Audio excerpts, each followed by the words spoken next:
Saudações, é um prazer recebê-lo aqui no meu canal. Sou Letícia Ligeiro, psicóloga clínica. Hoje venho apresentar uma resenha comentada do livro Não Começou com Você. Como o trauma familiar herdado nos define e como dar um fim a este ciclo, de Mark Wolin, que foi um pioneiro da constelação familiar. Você já ouviu falar que se parece muito com um familiar antepassado? Você já passou por uma experiência igual ou parecida com a de algum familiar ou antepassado? Você sofre com sintomas que não sabe a origem ou que não tem explicação? Então vem que esse vídeo é para você. O livro defende que um trauma psicológico pode ser transmitido através da genética para seu descendente. Este desencadeará sintomas daquele trauma herdado, mesmo que o estímulo aversor não esteja presente. Exemplo: o filho de um pai que viveu em uma zona de guerra pode herdar o impulso de se encolher em resposta a sons repentinos. Ou seja, a bomba não estava mais presente, mas o sintoma do susto permaneceu. O que é trauma?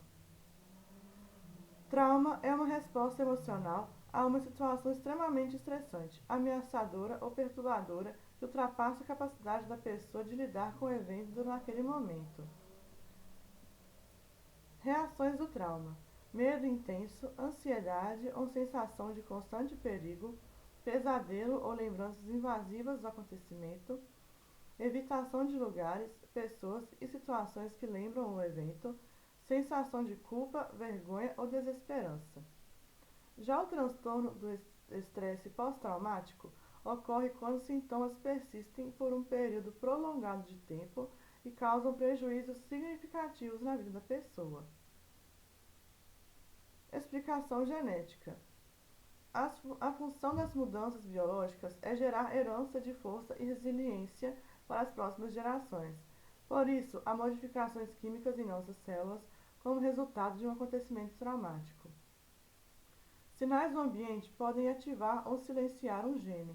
Modificações químicas de nossas células ocorrem como resultado de um acontecimento traumático. Grávida produz hormônios que percorrem sua corrente sanguínea até o útero. Portanto, estímulos ambientais adversos em torno do nascimento podem ser passados para a criança. 3 gerações compartilham o mesmo ambiente biológico do útero. Por quê? A primeira geração é a avó, a mulher grávida, e a segunda geração é a filha, que está se desenvolvendo no útero, e a terceira geração são os óvulos que estão se formando nos ovários da filha durante a gestação. Esses óvulos dão origem aos netos. Assim, durante a gravidez, a avó, a filha e os netos são expostos ao mesmo ambiente intrauterino ao mesmo tempo. É nesse ambiente compartilhado que o estresse pode causar alterações em nosso DNA. Mudanças genéticas nos preparam para lidar com os traumas vivenciados por nossos pais. Nascemos com um conjunto de ferramentas que nos ajudam a sobreviver. Ambiente externo influencia o ambiente interno. Mudanças adaptativas são provocadas por sinais químicos nas células que associam o DNA e determinam que a célula ative ou silencie um gene específico. Pesquisadores provaram que os filhotes de rato da segunda e terceira geração tinham os mesmos sintomas de trauma, apesar de nunca terem presenciado evento traumatizante. E também descobriram que as memórias traumáticas podem ser passadas às gerações através de mudanças epigenéticas. Observação: alguns medos são herdados, por exemplo, de altura, de barulhos altos. Já outros são aprendidos, por exemplo, de cobra, aranha, fogo, etc. Concepção da psicanálise. Quando tentamos resistir a um evento doloroso, muitas vezes prolongamos a própria dor em que nos esforçamos em evitar. Compulsão à repetição é a tentativa do inconsciente de repetir o que não foi resolvido, para que a atual geração possa solucioná-lo. O que permanece inconsciente não se dissipa, mas reaparece em nossas vidas. Continuamos repetindo padrões inconscientes até que os tragamos à luz da consciência. Tudo o que é muito difícil de processar não desaparece por conta própria, é armazenado no inconsciente. Fragmentos de experiência de vida previamente bloqueadas ou reprimidas aparecem nas palavras, gestos e comportamentos. Se a dor é muito grande, tendemos a evitá-la. No entanto, ao bloquearmos os sentimentos, retardamos o processo de cura. A dor submerge até encontrar um caminho para manifestação ou resolução. Quando um evento é devastador, nos deixa sem palavras.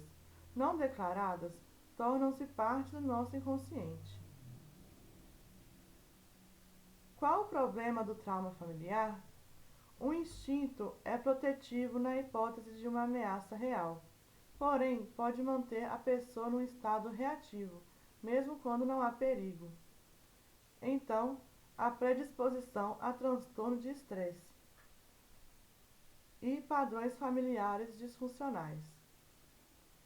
Exemplos de situações que podem ocorrer trauma familiar: rejeição de um dos progenitores, ou seja, pais, progenitor falecido, progenitor distante ou desconhecido, identificação com um dos progenitores.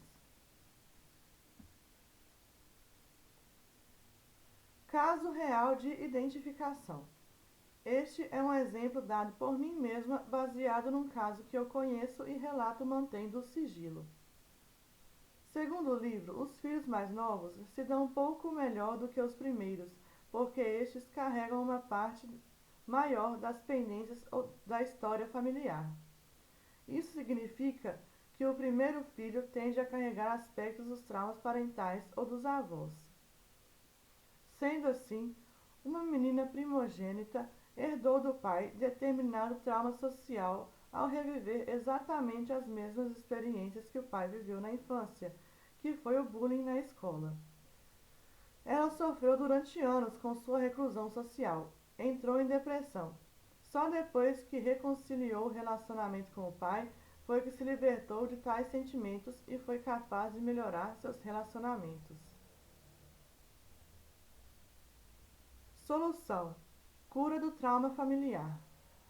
Em primeiro lugar, deve ser identificada a linguagem central, que são expressões que uma pessoa usa repetidamente para descrever seus sofrimentos. Para identificá-la, é necessário considerar suas principais queixas, as palavras mais intensas que você usa, o seu pior medo, qual a pior coisa que poderia acontecer, frases mais repetidas ao longo da vida.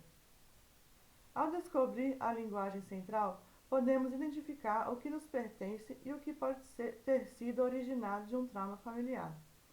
Com sua origem revelada, antigos padrões podem ser eliminados. É importante investigar através de perguntas e recorrendo aos familiares para tentar descobrir a origem do trauma. Porém, se não for possível, não é necessário saber o que aconteceu nem com quem aconteceu o trauma. Apenas ter consciência de que aconteceu algo com algum familiar. Diga: estes sentimentos não são meus, apenas herdei de minha família. E faça uma simulação mentalizando o encontro com este familiar e devolva a ele tudo que lhe pertence. Resumindo: primeiro, identificar a linguagem central. Segundo, investigar a história familiar. Terceiro, reconhecer a conexão entre o sintoma e o trauma central. Quarto, utilizar exercícios de imaginação e frases de reconciliação. Como fazer o exercício de imaginação? Imaginar a pessoa diante de você, dizer frases de reconciliação. Por exemplo, deixo com você aquilo que lhe pertence. Diferenciar o que pertence a ela e o que pertence a você. Essa técnica é possível a partir de que cientistas provaram que pensamentos imaginados ativam os mesmos circuitos neurais e liberam as mesmas reações químicas que em situações reais. Obrigada pela atenção. Dúvidas? Deixe nos comentários.